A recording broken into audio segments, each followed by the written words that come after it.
RTD Live Talk, Tuesday, March 22nd. Thanks for tuning in to another live chat. Looking forward to some more great conversation this evening. And so, let me set my screen up so we can get going. Looking forward to chatting. I feel like it's been quite a while since I've been online. So, as always, before I actually get started, I want to find out who's joining us and where you're joining us from. So in the chat section, if you don't mind, if you're a new viewer, let me know where you're calling, where you're tuning in from, and what's some of the topics you guys want to cover tonight. So over the last couple of days, I've had a chance to do a lot of great news updates, just a lot of research and a lot of reading to go into those videos. And so I've learned a lot. And so, man, it's just the deeper I dive into this truth, the more I come out thinking about how rough this restructuring or this transformation to this new monetary system, when it's officially up and running, how uncomfortable it's going to be for a lot of Westerners. So, but anyway, so anybody new joining us? We got somebody from California. Okay, I'm not sure if it's Chi from California. Crypto, Wizcoin, appreciate you, my friend. Thank you.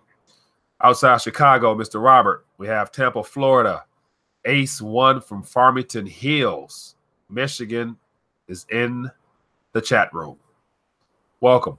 South Texas, Corpus to be exact. Okay, Mike Scott, nice to meet you. Nice to join us, my friend. And so looking to really get down and dirty tonight with some good conversation, especially with that video I did earlier with how debt makes the world go round. And so in finding articles for that news segment there, it was quite interesting how, man, just reading more and more into how central banking has enslaved humanity, man, it's very scary.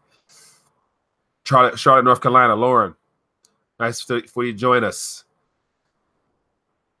Today, Thursday. Oh, it is. What did I say, Tuesday? I apologize. Way to catch that. Yeah, it's been a long one, so I'm a little congested. So I've been battling this sinus situation. So, yeah, I'm everywhere these days. More people from California. Tony, thanks for joining us, my friend. Oh, it's funny. I said Tuesday, I think. Oh, man. But anyway, so let's get down to business. So let me know your thoughts. I want to find out what's some of your thoughts on that, on some of the past RTD News updates. Give me your thoughts on was it very informative and eye-opening, or is it stuff that you kind of know already, or did it hit home and really reinforce the idea that what China is doing and what Russia is doing is really going to be transformational? Because now that I think about it, especially watching Trump, a little news segment today, how he's really talking about this tariff on China, like it's amazing how Russia is an enemy because they are supporting terrorists and bombing and doing all types of things, according to Western media, to disrupt the Western's dominance in certain areas. And so they're being painted as being villains. And of course, every news story talks about how Vladimir Putin is this, how he's that, how he's influenced our elections, and all those distractions. All that stuff is just garbage from the real truth and what's happening with what they're about their business right now. They're so focused, in my opinion, on this monetary restructuring. We're getting this Shanghai futures oil contracts off the ground, getting other countries involved. So I don't think they have time really to play Western games. But of course, on our end, we got to make sure we paint people to be the villain so that we can have an excuse as to why we might look to go in those areas and cause some problems. So it's interesting, man. But today, especially seeing how now China, I was watching Fox News, just trying to see what was going on there. And they were saying how China is manipulating with the property rights and how the trade imbalance is all jacked up. And so I'm thinking to myself, of course, the trade balance is, of course, we're running a heavy deficit to those guys because we don't produce anything anymore. And so the fact that if you take away the manufacturing and all the industries that produce in this country, what do you expect? It's all been exported out. So China has been keeping us alive as far as supplying us with goods for the last 15, 20 years, to my knowledge. And so now we're getting tough. Now we're going to get mad at them and say we got to even trade out, but not realizing, or I'm sure we do realize, but not really keeping in mind that China is our primary backers. If they don't lend us money and buy our treasuries, then then who's going to buy that crap? So we can't bite the hand that also feeds us in a sense. So it's kind of jacked up, but yet that's going to be how this mainstream narrative goes as far as them trying to pinpoint the blame on somebody else, other than just realizing that the dollar dominance is coming to an end, unfortunately, because everyone's tired of holding and dealing with our mess. But that's me. I'll start rambling if I don't bring it down a little bit. So what we got here, I'll get into the comments. It says, looks like our crash may be at hand, boys. A week from China begins its competition against the petrodollar. Yeah, so that futures on Monday is going to be interesting, because it's going to be interesting to see what countries have already positioned themselves to begin actively trading on that platform there. And then on top of that, with the yuan that they're required to spend in order to purchase those futures, will they actually sit on some of those yuan, or will they look to, probably in the near future, look to redeem some of those yuans for gold? So that's going to be the true sign as to whether or not this is going to get off the ground, is to whether countries really choose to opt out of holding yuans and rather sit on gold in their reserves. So that's going to be the shift coming up real soon. The next couple months, next couple years, you're going to hear more and more about gold in the precious metals in the mainstream media, probably, because there's going to be no way you can deny what China's doing with precious metals, as well as Russia, as well as India. All those Western nations, or Eastern nations, rather, they rather hold something tangible and physical, whereas we rather deal with futures and contracts and paper and digit still. So we'll see. So we got a question here. Contract says, do you think all the anti-Russian and anti-China rhetoric is a preemptive to a retaliation for them working towards a petrodollar demise? Exactly. I believe that, if you look at just time past, whenever something is not going in a way that we're allowed to paint the narrative, then there's always someone to point the blame. Excuse me. And so why not point the blame towards someone that we are not able to physically bully, in the sense of us being able to just automatically go over there with some type of excuse to take them to war or go to war with them? Because I'm sure you're more than aware, and I heard somebody mention the other day how the U.S. has the strongest military in the world. I don't really think that's true, because from what I've read and what I've heard, the type of technology that Russia's sitting on with that super hypersonic nuclear warhead that travel beyond the speed of light, all that technical stuff, those boys are sitting on something. They've been preparing for this day. So they've been allowing the U.S. to control and dominate and invade for so long, which allowed them to advance their technology. So them boys are sitting on something that I'm sure we don't want to mess with. And we'll see. Time will tell. But I hope, out of just desperation, our government don't decide to try to really, kick the can over and say, hey, let's go over there and just send our young troops to war and cause more harm than good. So, but I do believe that is a part of the plan, because Russia and China are so busy preparing for the monetary system after this whole dollar dominant stuff dies. I don't think they have time really to play the little tic-tac games that we're trying to get them involved with, whether it be Russia with the meddling and all types of affairs. And I heard something about they are trying to mess with our nuclear plants. They're trying to cyber attack our computer systems. And it just sounds like a waste of time. Like, who has time to really do all that stuff? Like, when you're trying to take care of business. I mean, they try to prepare for hereafter, and we up here blaming them for all that little tic-tac stuff.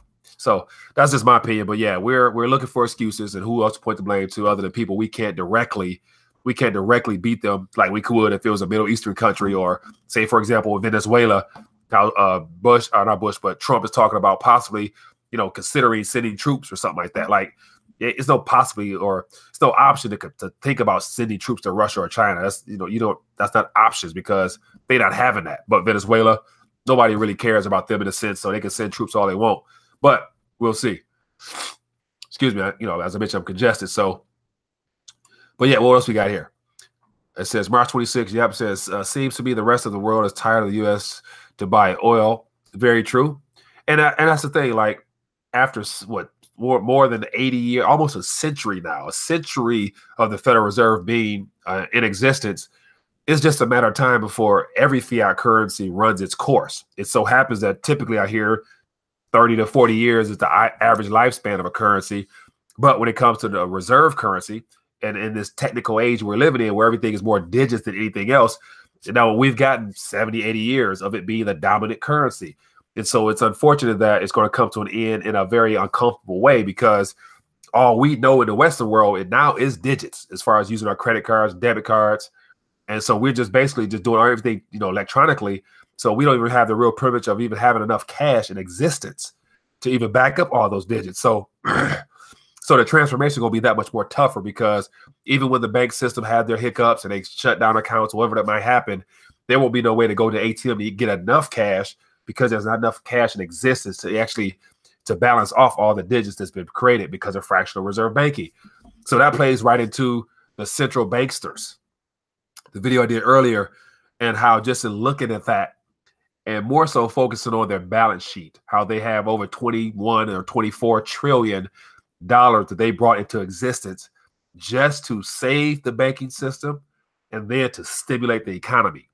And then to hear Jerome Powell mention how we're in an economic, what do you say, in an economic, not an economic recovery. That was during Obama's years, that was the narrative. We're in an economic recovery. Now it's a economic, I forgot the word, but sustaining, or I forgot the word, but economic with some other word after it, meaning that, it's still underway. Come on, man. It's been 10 years. It's been 10 years. And we're still in an economic something or another. We should already been there, having pumped or created 20 something trillion dollars, buying up everything they can find. And the ECB is even worse, because they buying corporate, private, public, every type of debt that's created, they willing to buy. And no one ever even asks the question, how are you going to unload that stuff? If you buying junk, first off, who's going to want to purchase junk from you? But anyway, I'm getting fired up. So let me slow down. So let me I'm getting beside myself. Says something that Trump is putting on, says Libya is not China, even not a close comparison. The last time I went to Walmart, I don't believe I saw anything made Libya. Yeah, Libya. I don't really think they make stuff like that in Libya. Says energy coins still need tons and tons of copper, silver, gold to market the energy coins. And so I assume you mean the cryptocurrency coins when you say energy coins. Someone said, I just bought another 76 ounces of silver yesterday. Congratulations, my friend. What else we got going here? So as always, let me get my phone line open. If anybody wants to call in and share their thoughts directly or ask a question, more than willing and wanting to have a conversation with someone. It's one thing to talk to a screen. It's another thing to actually have a chance to speak with somebody. So if anybody calls, my phone is able to receive calls. So anyway, so let me hear some thoughts, some thoughts as far as your thoughts on the banksters, or what else we got going on from prior news updates. I'll thumb through some of my past. We got President Xi, and how, okay, yeah, it's another topic. Another conversation topic is it, in your opinion, is there any coincidence whatsoever that President Xi Jinping and President Vladimir Putin were both re-elected to the position of presidents of their countries at the exact moment that the Shanghai futures was being launched, at the same time that all of the BRIC formation, the AIIB, we have the bilateral swaps amongst, I heard it's maybe 140 or so countries signed on now to the whole mechanism being developed out east. So are you surprised, is what I'm saying, at the fact that Xi Jinping is going to be president for life? He has a life sentence behind the at that seat as president, and then Vladimir got another 6 years, I believe. So the question would be, in the next 6 years, what type of change do they see coming, or what type of change will they be implementing that will allow them to continue to bring in this new monetary system? So that is a question I want to ask you guys. So anybody want to chime in on that, feel free to do so. Give me a call or chime in via the chat. So I lost my chat for a second. There we go. It says, I think we will tread water until the second interest rate hike. Yeah. So as of now, 10 years until recovery. So yeah, factor in this interest rate hike. It's just interesting how, as I mentioned earlier in our article, how Jerome Powell mentioned that it was no doubt in the FOMC, the 12 board committee it was no doubt that they were going to come in and just say, hey, we hiking rates regardless. So I don't really care about the analytics. I don't care about the data no more. We're raking heights. We're hiking rates now. And so I submit to you the fact they knew they were going to rate. They knew they were going to increase the interest rates a quarter of a point because they need to do such in order to say next year or whenever they officially allow this narrative of the recession actually that we're currently in, according to everything statistic wise, they're going to need another couple points to be able to say, hey, we got to drop this thing back down to whatever it might be. Some say it might be negative, which I believe would be ideal. And then we have to come up with some form of a new stimulus. And so the monetary tools that I mentioned in that video is what you all should be concerned with, because we see based upon history what the last form of monetary tools have been. It's been near zero rate. It's been zero interest rate, so ZERP. And in Europe, it's been NERP. Then we have unlimited QE that's still going on in the EU area, as well as Japan. And so the Federal Reserve is the one that triggered all of that monetary policy. So we started zero interest rate policies and we started QE first. And then the dominoes fell everywhere else. And they did the same thing. Problem is, they're still doing it. We're not. So whatever monetary policy comes next, we're going to be the first ones to do it. And then everyone else will have to follow suit. Problem is, they haven't been able to dial back what they're already doing. So it just adds up to be a complete disaster come the next recession. So what am I missing? It says US dollar looks like the movie Weekend at Bernie's. You know what? I don't even really watch the Forex market, the currency market amongst those couple currencies that trade against each other, because at the end of the day, they're all competing to lower their exchange rate against one another for the purpose of trade. So they're all racing to the bottom. So whether it goes up a couple points, it goes down, I would imagine, and you are aware, we know the outcome, the final outcome at the end of the day, when after this recession, the next monetary policy implemented is going to cause all those currencies to return to their intrinsic value in some form or fashion, with the US dollar being the last one standing because it's the most liquid and it's the world reserve currency for now. It says if housing drops 80% like in Japan, what happens to the rental market? Will that drop also? Good question, Annette. Good question. So once again, my opinion, once the housing market drops, because it is, I'm sure you can agree, it's extremely inflated to the point of bubble status. So when it corrects, every house that's of reasonable value right now will be probably chopped in half, if not more, probably more. And so that means that if you're renting a house and if it's paid for, then you could probably live with someone just occupying your residency, and with the idea of them taking care of it, because they may not be employed to be able to pay you what you're looking for. But if you're one of the people who, which seems to be the trend nowadays, of getting a house, no money down, and just doing the typical debt format, in a normal environment, it works well as long as people can pay. But once people can't pay because there's a recession and lots of jobs are lost, then you have people in there living, can't afford it, but the mortgage is still going to be due. So I'll let you kind of put all that together. But if you got unemployed tenants, your mortgage still due. What do you think might be the result of that? It won't be pretty. So that's just my thoughts. But yet the housing market will suffer drastically, but it happens every recession, I believe. So hope that helps. It says sweet, thanks for your response. It says rates up and an inflationary. Rates up are inflationary. Most people think the opposite. The dollar is toast.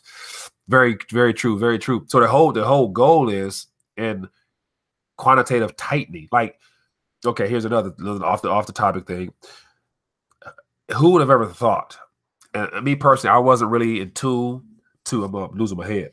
I wasn't really in tune to monetary awareness. The whole monetary literacy didn't come across my doorstep until I finished, my before life and travel and whatnot, settled down and started to look at how other countries were impacted by monetary policy.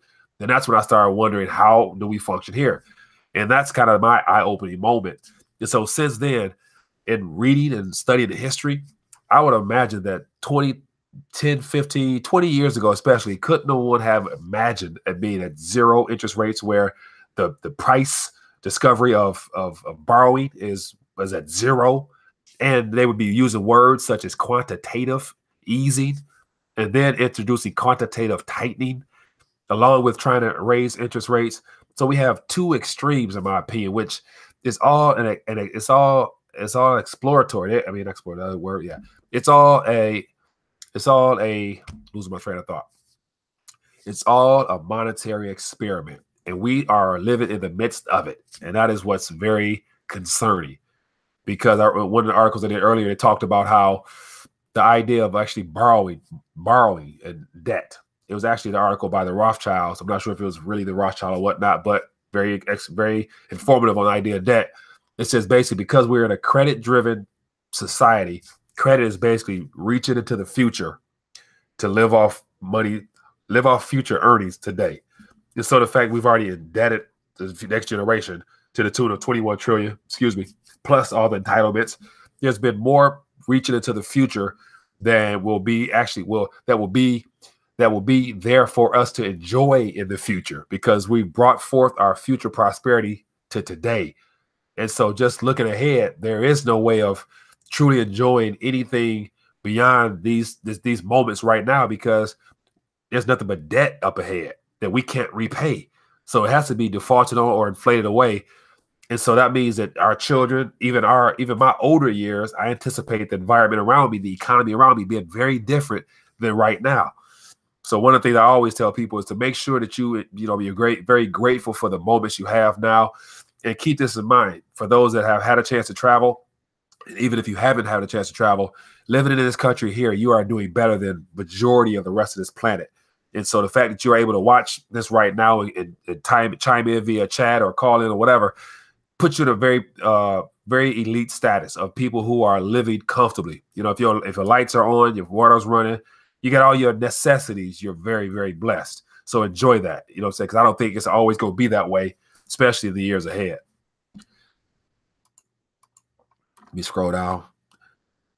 Numbers don't work. Oh, let me make sure I'm good here. So if you're trying to call and something's not working, please try again. I should be good. 833 Live RTD is the number.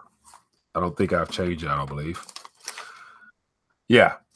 So try again, and I should be good to go,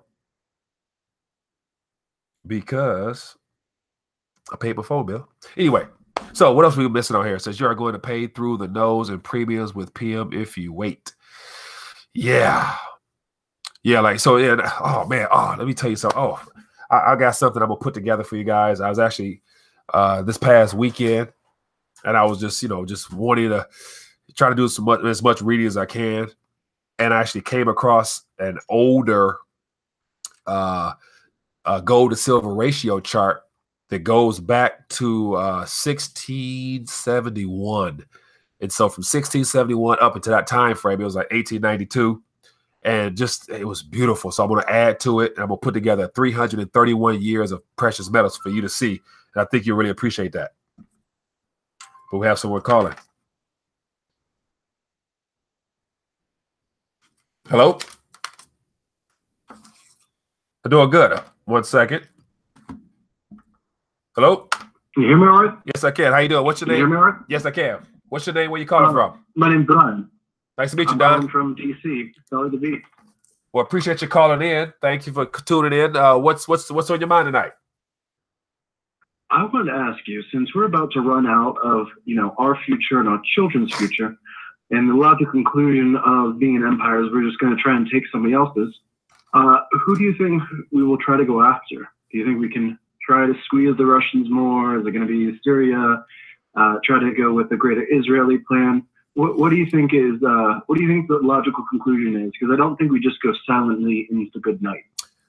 So you said who are we going to squeeze? So who? I don't know about squeezing. What I believe will probably transpire the next months/years is that the momentum will become obvious as to everything shifting out east, especially with this whole Shanghai futures situation happening. And then I believe that just in general, trade in general is going to shift out east to where we'll probably get less and less business, especially with all this tariffs and all this make America great, put America first rhetoric that we're hearing now, I think it's a little bit too late because we're financed by all of these countries that we're complaining against. So I think eventually people will stop doing business with us, and that we'll begin to experience harder conditions of living as far as the price of goods coming into this country be more expensive. So I can see more of the drop from a first world leading nation status more to that second world status, to where people wake up to the realization that everything that we've been promised and taught about how one thing that really bothers me is how we've been told that we're exceptional, that we're the leaders of the world, of developed world, and we're all this, we're all that.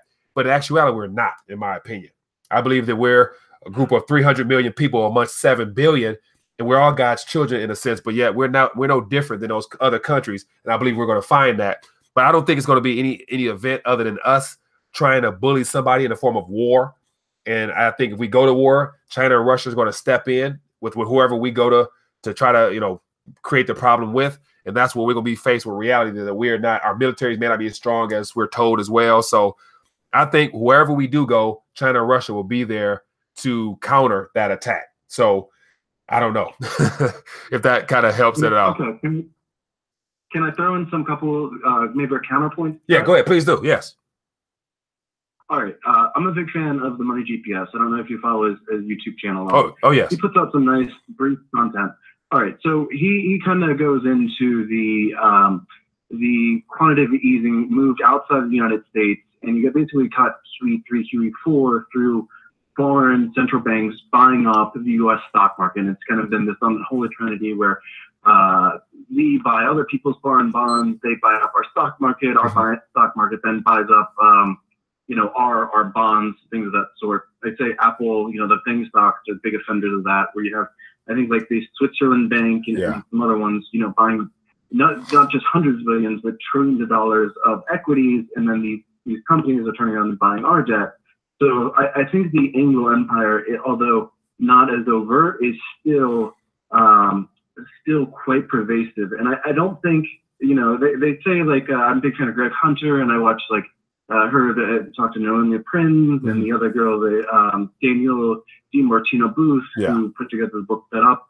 They're kind of have the inside line, having been in Fed or near kind of those central banking power structure. And they say, we're in an everything bubble where if, there's a contagion in the U.S. market, we're so locked in and spread with the rest of the world that you have an issue with the European market. And I just read a recent article that, the Chinese system is just as fragile, and they've been infected with Goldman Sachs and all our financial institutions setting up them. And they have their own 2008 real estate bubble that they're trying to lock down and hold things together. And that's part of the theory of, like, why Xi Jinping came over and became this dictatorial power. Yeah. And the idea is being able to hold that down, because they have their own real estate craziness driven by government, just like us, with like the ghost cities they're building for no reason. Yeah. No, but completely control-driven nonsense. And yeah. It's just I just don't think it's as simple as you're going to be able to slip the pie of East versus West, and it's just going to be hunky-dory, and they're just going to crush us. I think it's going to be much more intricate game than that. Yeah, I would agree. And that's the thing, like, because we've never really experienced the type of situation we're up against where every government is extremely indebted. China, you're right, China has their own internal problems. And so knowing that the Asian Chinese culture in general, how they think years, and I think they have their 5-year, 10-year plan already of what they plan on working towards. So they think years ahead. The Russians that's why they're great at chess. They're strategic, so they always been able to counteract our moves, and that's why I think Vladimir Putin has always been able to be one up on Obama when dealing with Syria, because they're just strategically savvy with there. So between thinking long term and thinking and having good strategies, they've already figured stuff out to where they're already preparing for the after effect. Now, how it comes, who knows? But I would imagine it's going to be with war, because every empire always, goes out in the battlefield, giving their last little hoorah. And so if history serves as any type of teacher, we're due for some type of war or false flag or something like that to bring out the patriotism in you and I, so that we'll be willing and wanting to go to war and go give our lives for the banksters. So, but that's just my thought. But I appreciate you sharing your thoughts, though. One last thing. Yeah, go ahead. I don't think it's fair to lay the fear thing on Obama. I mean, honestly, if you look at the situation we're now, where the petrodollar is just about to implode, you can see that the Bush and Cheney administration were able to see that far into the future and realize that the thing needed to be held together. And I don't think it was really even Bush and Cheney. I think that there's some, deep embedded, deep state institutional, brainstem that is able to kind of guide us sensibly in a foreign policy. And I just don't think that they truly atrophied or even decayed. I think that it just thinly plays out on the surface in kind of the mainstream politics, where, Obama was, just as bad as Bush, yet I think politically they, at least on the surface, they're sold as being something antithetical. Yeah. And I think that, maybe you need to look a little bit beneath the surface versus, just thinking that we're, just because the idiot puppet show is put out in front of us, that's not necessarily what's really going on, and that doesn't mean there isn't like a long-term strategy at play. Oh yeah. So I just don't think we're done yet. Yeah, so I hope, and that's the thing, being United States citizen, I hope that we're able to get something done, and I'm hoping, literally by the grace of God, that we are spared some of the things that we could say we could be owed, because we went into all these countries, bombed, killed people, all in the name of keeping this system going, and it's bound to have a little payback somewhere or another. So hopefully we're able to get through this, on a good side, of where hopefully not a lot of lives are lost, put it like that. But time will tell. That's very optimistic. Yeah, and that's me just through faith and believing that God is going to take care of His own. First of all, that's why I'm not one of those doom and gloom type of guys that say the world's coming to an end, because this type of stuff, not to this magnitude, has happened before. But there's always been monetary shifts where there's new powerhouses and a new shift of global authority. And so I'm hoping that we don't do something dumb and go nuclear. That would be the wrong and the last thing that I would not want to see, because I don't know how that would turn out. But a desperate country, you never know what they might do. So, but I thank you, my friend, for tuning in and chiming in. I appreciate your comments and the back and forth. Thank you. Thank you. All right, have a good night. Your show. All right, thanks. You too. Bye. Yeah, man, that's frightening. I've completely dismissed the idea that whenever people get desperate or governments get desperate, it looks like you're losing or looks like you can't win, you might want to just hit that switch and just send something in the sky. And that right there will be very, very, very unfortunate, because that will lead to lots of lives lost on both sides. So, but no, caller, I appreciate you calling and sharing your thoughts. Definitely. I appreciate that thought. It's definitely good to add to the community. So thank you. Says can't go nuke because of UN, Tony. I would never say I would never say can't, because you never know what could happen when this type of stuff all collides, when we have the entire world basically beginning to turn their back against what's been in play for the last 100 years. I think saying the word can't is mighty strong, because I believe anything's possible at the end of the day. 60 billion tariff isn't but 8 days of interest that we pay to China. Yeah, but $60 billion of tariff is something new. And especially it's a tax on the people that's lending you money, the people that's keeping you in business, keeping you going by buying your debt in the first place. So we're going to expect them to still buy our debt with a smile on their face, and then while we tax them. And so that doesn't really add up. But I guess it's long overdue. The problem is, years and years ago, having given China that privilege of sending us goods, and with no type of tax or tariff at that point, even though there are tariffs on certain things, I heard, but allowing everything in America to be made in China was probably the original problem. Because I'm sure in their stores, there's not much made in the USA in their stores over there. Not yet. But I believe after this restructuring, we're going to be sending made in the U.S. stuff to them, and they will be living high off the hogs like we're doing now off of their goods. There's going to be a reversal of roles. So did the Twin Towers controlled demolition. So did the Twin Towers. Building 7 fell with a whole lot of help. Oh, yeah, so we getting Excuse me. So they're talking about the trade center, stuff like that. We have a new caller.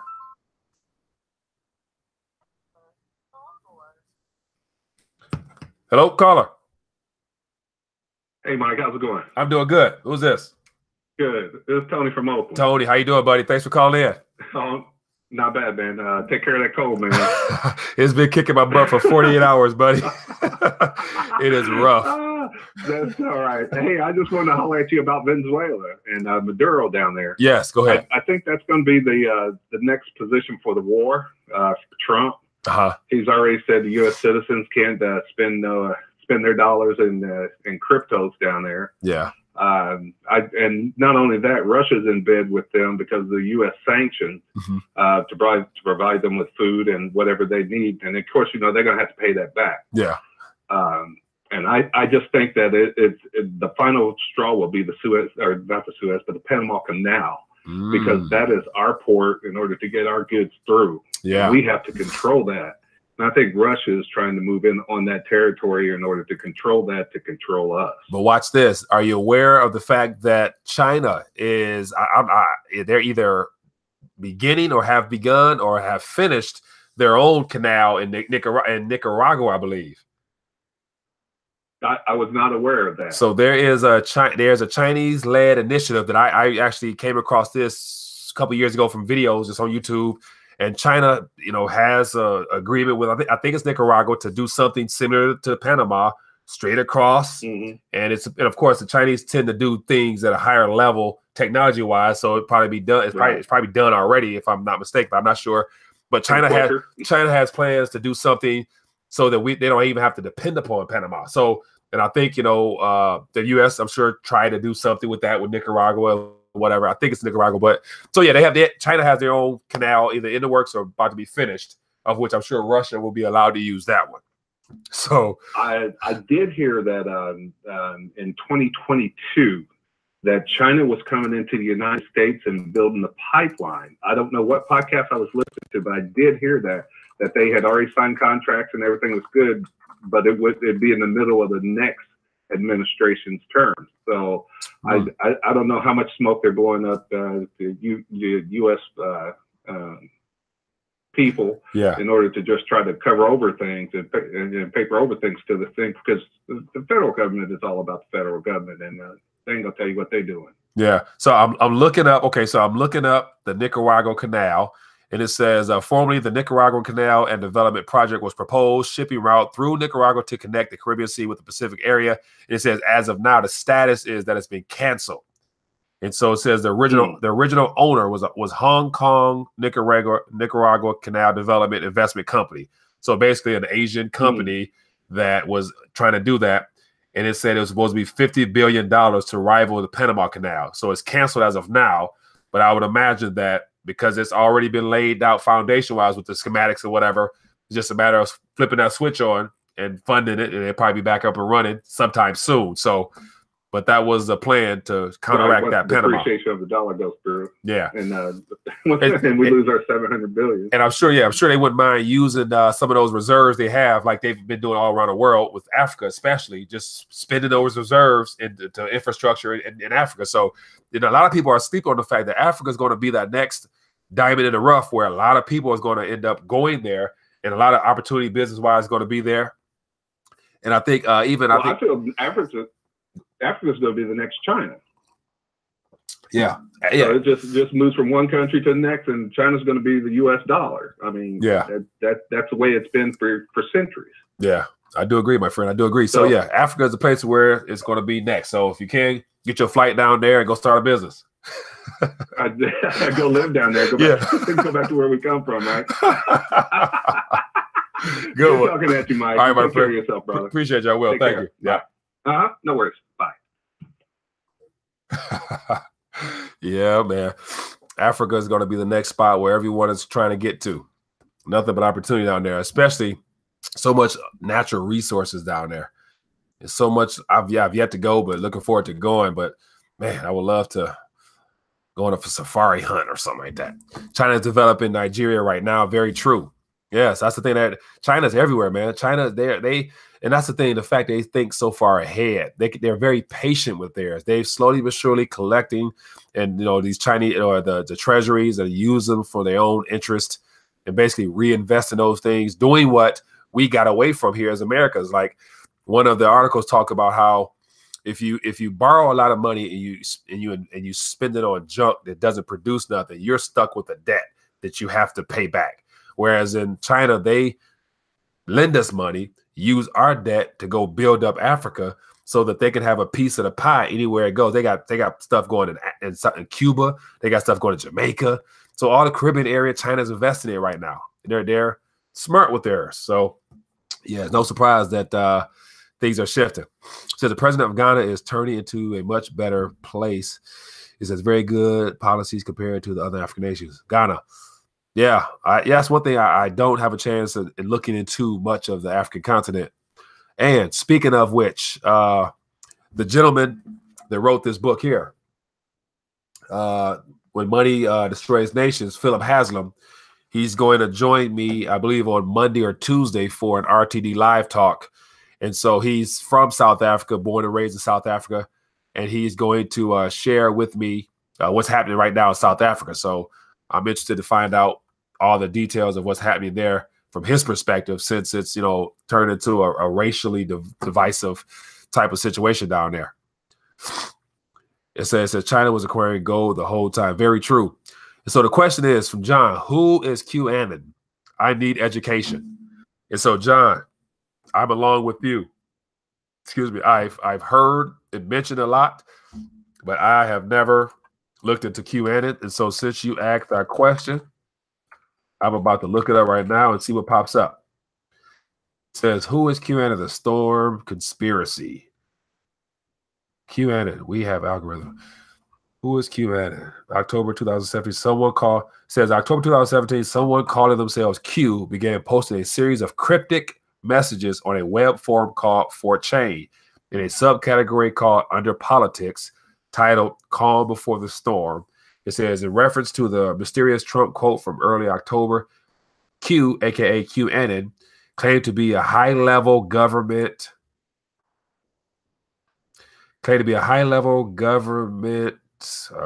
me see. Where we at? Q 4 weeks.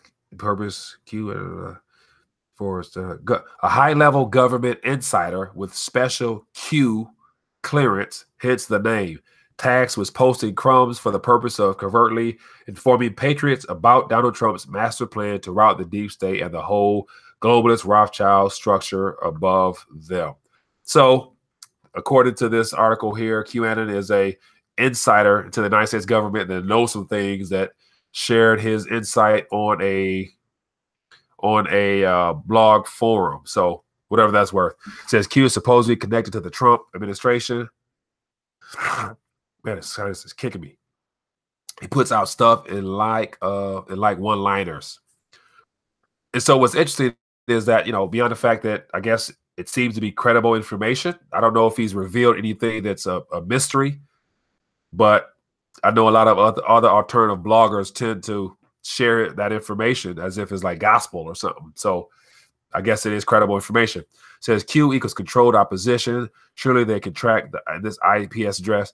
Yeah, and I would imagine that if he is an insider, as far as government employee, whatever, he's probably working with some technology or computer or something that's probably hopefully untraceable, because if it was traceable, I'm sure they would have shut him down by now.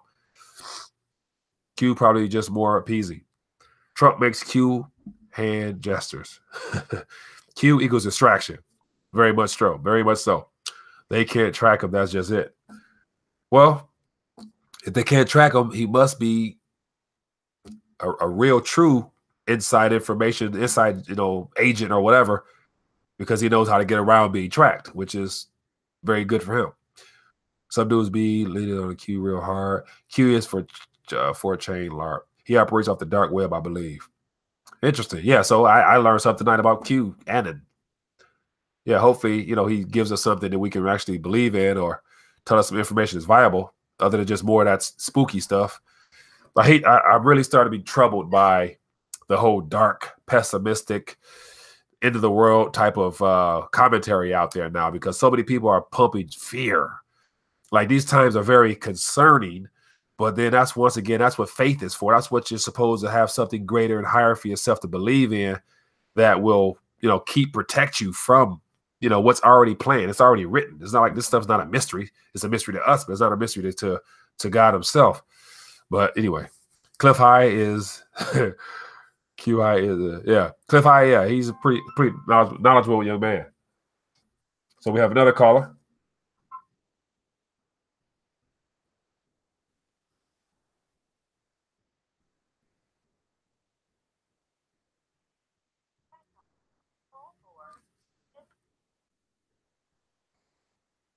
Hello, caller. Hey, what's going on, Mike? I'm enjoying the show. Hey there, how you doing, buddy? What's your name? Where you calling from?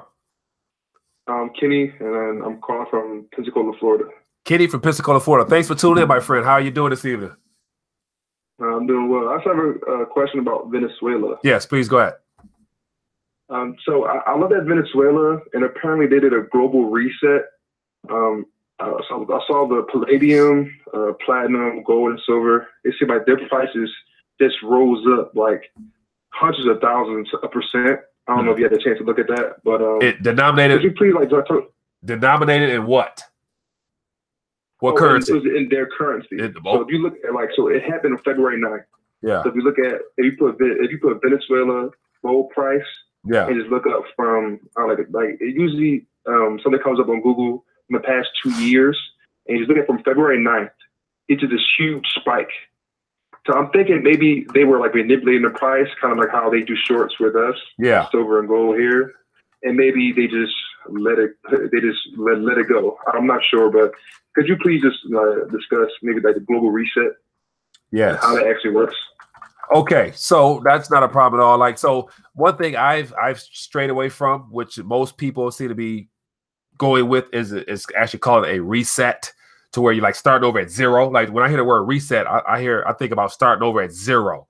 And so I don't believe it's going to be a reset as far as some mysterious new system coming into play. We already kind of know what's being set up right now, and it's happening out east with this restructuring. And so basically what I believe is happening as far as this global restructuring is simply China and Russia over the last 15, 20 years have been accumulating massive amounts of metal, because they plan on implementing it back into the monetary system. Because they know at the end of the day, all these fiat currencies, even their own, will return to zero. And the only thing left standing is precious metals. So they're accumulating them heavy for the idea and the expectation that one day they're going to need it. And so central banks collect gold, and the people, we are basically, issue pieces of paper and digits as if it's true wealth in of itself. The restructuring aspect will be the realization that there's no faith and confidence in paper and digits, but yet metals have always been money, apart from it being removed from our psyche over the last 50 years. So that restructuring process will be the implementation of metals back into our monetary system, where everybody will then realize gold and silver has been money, is money, and will always be money, because it's been the most utilized source of a medium of exchange since humans been doing business with one another. So that's the restructuring aspect, which is all unfolding now with all this stuff with happening out east, and what we're trying our best to keep from happening at the rate it's happening by causing all these problems and distractions and pointing the blame all around this planet. And so that's the restructuring process that's already underway. And to make it even worse, the Federal Reserve note, our national currency, happens to be has given us the privilege of being in this status of being able to consume all the natural real wealth and resources and energy and time from people all around the world for the last umpteen years, and that's coming to an end. So when it does, we'll be brought down to the living status of majority of this planet, which is well beneath what we're experiencing now. Like the idea of having these nice houses, 2-3 cars, and all that stuff, which is that's a little bit much in comparison to the rest of the world. And I believe that this restructuring is going to bring us down to where we'll see what it's like to be, living at our means as opposed to living beyond. Okay, and I guess another question would be, as far as inflation and deflation, So, like like in the Great Depression, we went through a deflationary period because because our currency was backed by gold at the time. Yeah. But since we're not, do you just feel like we're going to go through like a hyperinflation type of thing since it seems like the Federal Reserve won't let us go through a deflation? I believe, like always, I think like right now we're more so in a stagflation, which is a little bit of both worlds. So in the central bank induced assets like the stock market, like housing, like student debt, all those things that we would all agree are bubble territory, those assets have been allowed to appreciate beyond their normal means. While on the other end, the things that are more like our necessities for day-to-day life, like clothing prices is going down. Your cell phone bill, I'm sure, has went down because of competition. We have other little small knick-knack things that we probably use more than anything else. Because of competition as well, those prices have went down. So asset prices is going up. The stuff we need prices have gone down a little bit. So that's the stagnation part coming into play. Now, deflation will truly hit at first during this next hiccup where credit freezes. And once credit stops, that's when everything becomes obvious that without credit, there is no commerce, there is no finance, there's nothing. And at that point, deflation will set in majorly because all the debts will be defaulted on and there'll be crashes all the way around. And then they got to cut on the spigot. And then when the spigot comes on, that's when we enter into that inflation. It's going to be inflation, right? Real quick inflation to get things stabilized, but then they're going to lose control of it like they do everywhere else. Government's going to borrow more than they can ever repay to calm the audience, to calm the citizens. And then they're going to print a little bit too much because they can't stop, right? There's no amount that's just enough. You got to keep going just a little bit more. And then it's going to go hyperinflation status. So it'll go from deflation to hyperinflation, probably pretty soon, just because we've never been at the point where all central banks now, they're all in on the same game. So it could probably happen at a much quicker time because everybody's interconnected now. Like our credit market, our debt market, we're all connected, one way or another. So this thing could probably pick up a lot faster than in yesteryears where it could have been an isolated event. Like Venezuela's an isolated event because no one needs the Bolivar. Only people need the Bolivar is the citizens, and they're struggling big time. But if it was a currency that people respected and needed, then we will all be feeling that, in my opinion. Okay. And I guess one last question. I know I'm asking a lot of questions. Yeah, no problem. Go ahead. So when it comes to gold and precious metals, I know you have like an eBook or a book on your website. So I'm going to check it out tonight. Yeah. If you have, let's just say maybe 100 ounces of silver or a couple ounces of gold, if people don't have that around you, so that will make you just I'm not pretty sure I'm trying to answer this question, but where do you see the worth of it? Meaning, as far as your purchasing power, what will you be able to buy? So basically, would you be able to buy the same thing that you could buy now, later, when you have a deflation, when you have that hyperinflation, or when you have all that crazy stuff going on, or will you be able to buy more than what you could buy now? Good point. I get you. Good question. So here's what I imagine will happen, and based upon history. So if we go back to Weimar Republic, or if we even just talk about what happened in Zimbabwe, like in all those instances where hyperinflation set in, basically metal being an immute, valuable asset, it remains the same regardless. In my opinion, they become sponges. And so if a government just begins to hyperinflate their currency away in an idea of keeping things afloat, all of that liquidity, all of those digits just simply roll into what's real. What's real are artwork. That's why people buy artwork. You can buy $1 million picture today. It'll be worth 10 million a couple of years from now, just because perceived value and the fact that, there's more paper in existence that would go towards claiming that piece of material. So with metal is a finite object, which means there's only so much out there, but there's an unlimited supply of paper and digits that can be created. And they all have to account for each single metal. So if there's 1 billion ounces of silver above ground, each one of those pieces has to account for every single piece of paper ever brought to existence. So all that is absorbed into the metals. So if you hold onto a 1 ounce coin in a hyperinflationary situation, it could be worth, say $100 million for a coin, but everything else around you, that your house could have easily, dropped in real purchasing power value to where you could probably buy 2, maybe 3 of those things because there's so many houses that people can't afford to have. So they're on the market just waiting to be bought up. And so if you have, like, I read in a book, I don't have it near me now, but it's a book about Weimar Republic. It's a great book. But in that book, I was, reading stories about how people and how it didn't take much to basically just, set your future generations up, because if you had true tangible wealth, you could buy a building or you can buy some farmland to somebody who owns it all right, but they're struggling, but they'll be willing to take way less than what it's worth in something that's real because they don't want nothing to do with nothing paper-wise. So it's so much you can do with it just because there's only so many ounces above ground that people can get their hands on, but there's unlimited amounts of paper that they can be brought into existence, which people will not want. So you'll be in a favorable position if you have something that can't be printed or grown or whatever. It just comes from God's earth. You know what I'm saying? So that's kind of how that plays out according to Venezuela right now. Like an ounce of silver in Venezuela is probably, 50, 60, 80,000 bolivars. It hasn't changed at all, but the amount of paper put into existence has changed drastically. You know what I'm saying? So that's why it's going up in paper terms. So that one silver, I'm sure, could do a lot of good right now if you had one down there. So, but as far as a free market, with painting, it's a free market. So with paintings, you can account for that stuff. But it seems like with its gold and silver, with it being cheaper than what it's really worth, it seems like at what point would they let it go, stop inflating it, or will it just be more of a black market thing where people will pay a higher price not based upon the stock price anymore?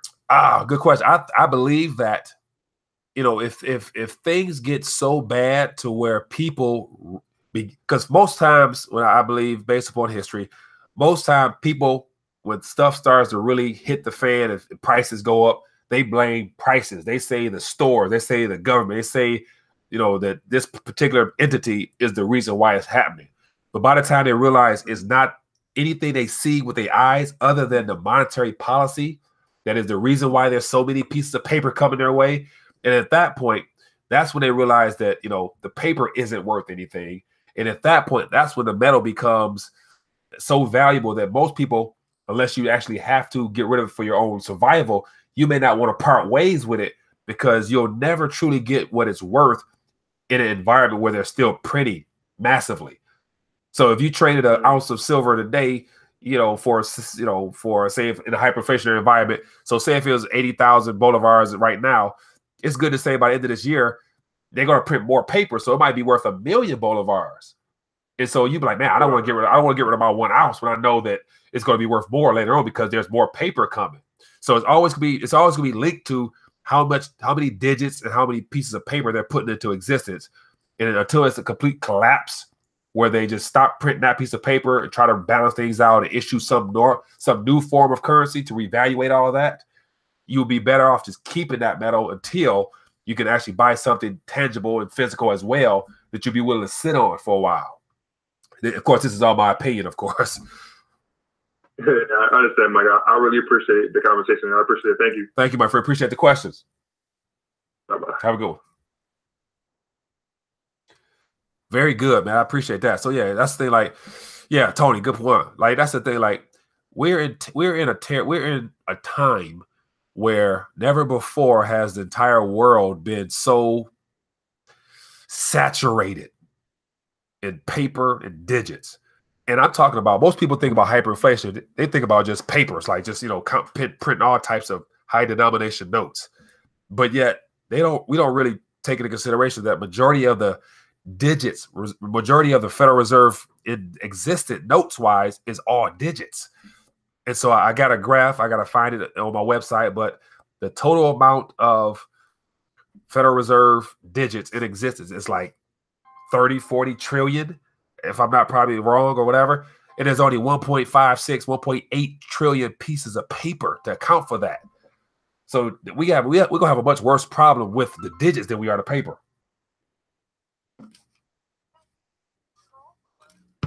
Hello? Hello. Hey there, how you doing? Good. Is this RTD show? Yes, it is. Yes, it is. What's your name? Where you calling from, buddy? Hey, my name's Cody. I am from Montana. Nice to meet you. Nice to call in, buddy. What's on your mind?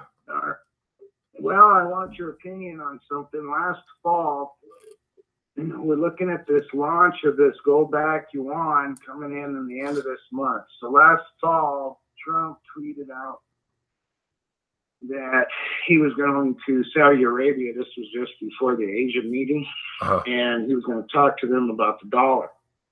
So then he came back.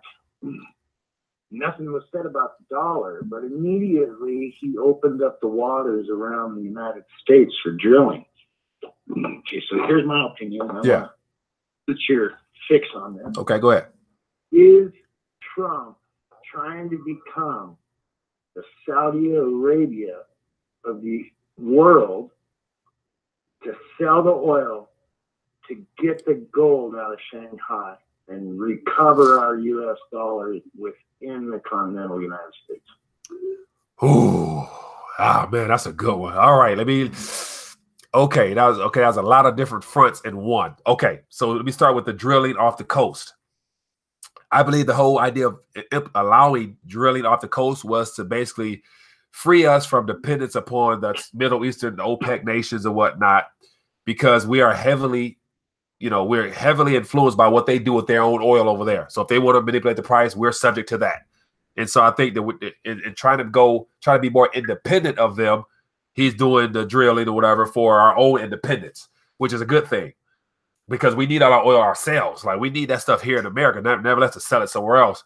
And so I don't think he's looking to actually sell it to China, because as you see, they're trying to paint China as being, property rights stealers and tariff deficits. I mean, they're trying to paint them as an enemy right now. So I don't see us selling our oil to them to get their gold. I would say that as a counter to what they're doing, there's a India, Japan, the U.S. and some other group is attempting to form some type of counter to the whole BRICS/AIIB infrastructure situation. And so I could see as a scenario, the U.S. saying, hey, we got oil too now. We can do this. We can come up with this to slow down the shift out east. But I don't think we're trying to compete against them, because they already have, in my opinion, way more gold than we have. So it'll be years and years and years before we're able to catch them with metal. And so I don't really think we're going to try to get that metal from them, because if they're smart, they wouldn't give it to us. They wouldn't give it back to us, even though it all originated from us. They're probably sitting on what's in Fort Knox right now in China. So I don't think we're trying to. I don't think it's going to be a peaceful dealings with China at all.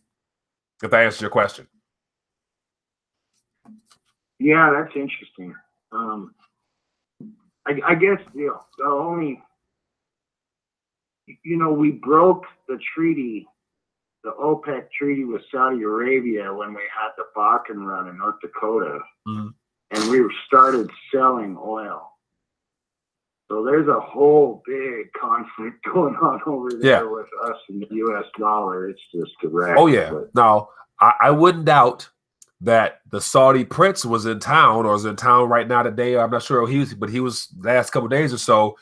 So whenever Saudi Arabia comes this way, or we go there, on the mainstream media, they say, they show them shaking hands. But I'm sure once the media is forced out the room, they get down to business. And business has to do with oil, Iran, and the dollar. And so what I'm really believing is that by the Saudi king visiting Russia and China, they've already, behind the closed doors, signed a deal to join that whole Shanghai future stuff, because absolutely the prince probably basically said, hey, Trump, we're going to probably at the end of this year announce that we will be joining OPEC nations. We will lead OPEC nations to join the Shanghai futures, because we're struggling. There's so many problems in Saudi Arabia right now. They can't afford to lose out on all this revenue, because they're heavily indebted. So they need to get some revenue from their oil if they have any. So they're going to join that whole Shanghai situation out there. And so they're going to start accepting yuans out in the open. And then once they do, that basically says the hell with the dollar, because once Saudi Arabia, who is the initiator of the petrodollar system, decides to go to the yuan system, the yuan petro, then at that point, we got a problem, because who else going to want those petrodollars? So I believe that has something to do with the meeting that they had now to introduce some ideas as to what they're going to do. And so we'll see. And so, okay, watch this. Let me slow down a little bit. You know how Iran is always being painted as the terrorist in that region, even though we know that all the other countries have their fair share of, dealings with that whole line of industry, that line of work of terrorism. And so the prince could have basically said, hey, Trump, either you figure out a way to get into Iran to shut all that down, or we're going to unfortunately have to, sign our names on a yuan petro deal, and we'll work it out. We'll work it out when we do. So let's see if the next year, couple months, something happens with Iran to where we see ourselves going over there, or something happening in that region where we're forced to go there to defend somebody, all in the name of keeping peace with Saudi, and them not going to the yuan. That's just a possible scenario I believe could have happened. A good conversation they could have had probably. Yeah, I'm thinking that they already signed on because we broke the treaty. Yeah. And then I think they're honestly running low on oil. They've been buying a lot of offshore rigs, and they're trying to pick Yemen. But anyway, I'll let you go. Well, thank you for your time and your opinion for sure. It's good to hear everything. Appreciate you, my friend. Thanks for calling in. Thank you. Have a good night. All right, you too. Very, very interesting. So yeah, that's another area I wanted to touch on tonight, is the idea of the Saudi prince coming to town, talk to Trump. I wonder what was some of the things they talked about. And I bet it has to do with the yuan, the petro system, Iran, and future dealings, because Saudi is in trouble right now internally, to where they need some oil if they are running out, which I do believe they are. So the whole idea of going down to Yemen, they're trying to get their oil. Excuse me. And I'm sure they wouldn't mind going across the border to Iran and trying to get some of that oil. So we'll see. But anyway, as we draw this to a conclusion, it's been over an hour. And so typically the hour is the time frame that I love to open up the mic to have people call in. So I appreciate everybody tuning in tonight. And as always, feel free to share this information with your family and friends. And more importantly, for those, we have about close to 89 or so people tuning in right now. If you have not, I want you to go over to rethinkingthedollar.com. We spell it. And make sure you download that, or not download, just click it and it's instant. Download the book, 5 Reasons to Hold Precious Metals Before the Next Recession, and read it, share it, give me some comments, and right below that tab on that page, you can, share, like, leave a comment or something like that. Please share it, hit the Facebook tab, social media tab. Let's get the word out there because it's free. It's for you guys to share with your family and friends. So you'll have some resources and some tools to put in their hands so that they can say, hey, so this guy is either off his rockers or this is some serious stuff. So it gives people options. So please go to rethinkingthedollar.com/5 reasons. It's in the I'll put the link in below. And other than that, enjoy your night. Look forward to have you guys tune in again on, as I mentioned, on Monday morning. I should have a RTD Live Talk with Philip Haslam. It's going to be at 10 a.m. or so because it's a 6-hour difference with South Africa. So he's not available in the evening. So we're going to do something in the morning. So if you have questions about South Africa, make sure you tune in. Or when I post that advertisement video, leave a comment and I'll make sure to ask him and go from there. So other than that, make sure you give us a thumbs up tonight. And also share those videos, those news updates, so people can find out what's going on. This is some information that everybody will need to know. So anyway, have a good night, and I will see you guys later.